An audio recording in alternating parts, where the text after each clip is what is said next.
இதில் வந்து நமக்கு இந்த ப்ரோக்ராம் பார்க்குறவங்க கூட தயவு செஞ்சு நான் என்ன சொல்லிக்க ஆசைப்பட்றேன், நீங்கள்லாம் இந்த மாதிரி இந்த மாதிரி அனாத ஆசிரமங்களுக்கு மற்ற இடங்களுக்கு போய் பார்க்கணும். நீங்கள் என்ன செய்றீங்கங்கிற அர்த்தம் இல்லை, போய் பார்க்கணும். பார்த்து உங்களுடைய பிறந்தநாள்னாக்க உங்களால் முடிஞ்சுன்னா அந்த குழந்தைகள் 15 குழந்தைகள் 50 குழந்தைலாம் ஒரே ஒரு சாக்லேட் வாங்கி கொடுங்க, முடிஞ்சால் வாங்கி கொடுங்க. இல்லைன்னா போய் பார்த்து கொஞ்சம் சந்தோஷம் ஒரு சாக்லேட், கொஞ்சம் சௌரியமாக இருக்கிறவங்க ஒரு ஸ்வீட் காரம் காஃபி வாங்கி கொடுங்க. இல்லை ரொம்ப சௌரியமாக இருக்கும் ஒரு வேளை சாப்பாடு போடுங்க.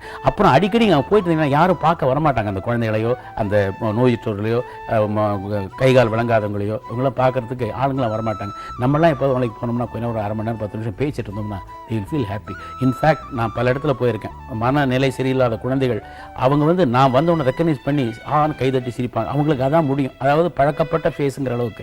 அவன் டிவியில் படம் பார்க்குற போது அவங்க ஒரே குஷியாக இருக்கும்.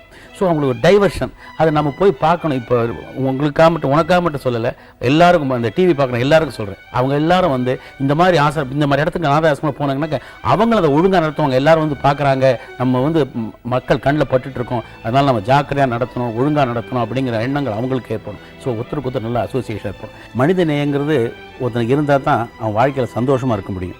அதுவும் தவிர நான் சம்பாதிக்கும் போது நான் முதல்ல ஸ்கூட்டரில் போகணுன்னு தான் ஆசைப்பட்டேன். ஸ்கூட்டரில் போகணும்னு ஆசைப்பட்ட போது கார் வாங்கிறதுக்கு ரொம்ப யோசனை பண்ணேன்.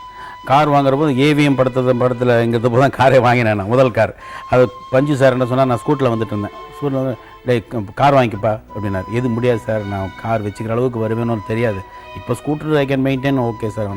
ஹேய் நீ செத்தா பரவாயில்லப்பா, உன்னை வச்சு நான் 10 புடியை செத்துப்போம், அதுக்கு அவனுக்காக நான் சொல்கிறேன். அதாவது நான் படங்கள் நடிச்சிட்டு இருக்கேன், புதுக்குன்னு ஏதாவது ஆயிடுச்சுன்னு சொன்னாங்க அந்த புடியர்ஸ்லாம் அவசப்படுவாங்க. அவங்க பல லட்சங்கள் அதில் முடைக்கிறாங்க இல்லையா.